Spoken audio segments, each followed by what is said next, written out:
It was just another evening walk. The kind where you put music on, zone out, and let the cool breeze distract you from life for a bit. Passed by the park, like always. Empty swings creaked lazily, streetlights buzzing in the quiet. That's when I noticed her. She was sitting on a weathered bench near the fountain, hugging her knees, quietly crying. Small, delicate frame wrapped in a worn hoodie, hair pulled back. She looked completely alone. Instinct said, "Keep walking. Not your business." But something about the scene tugged at me.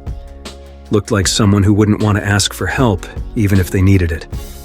Hesitated for what felt like forever before approaching. Slow and cautious.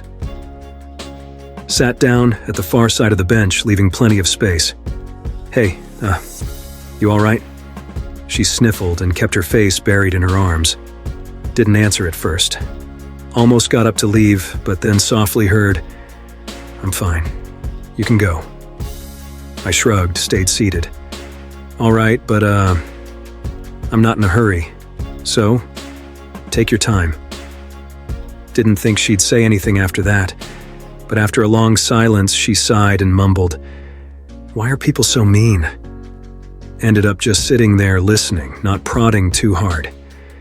Turned out she'd had a rough day. Bad confrontation with someone she considered a close friend. "I feel stupid," she muttered, wiping at her eyes. "I shouldn't even be out here crying about it." I told her, "Sometimes crying's the best way to let it out.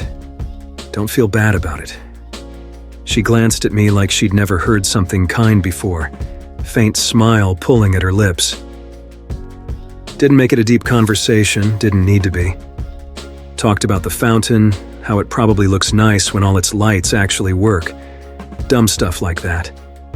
Eventually, she got up, gave a small, polite, "Thank you," and started to walk away. Before leaving, she stopped, turned and said, "You're not as awkward as you think you are." Never saw her again after that. Still think about her whenever I pass that bench, though.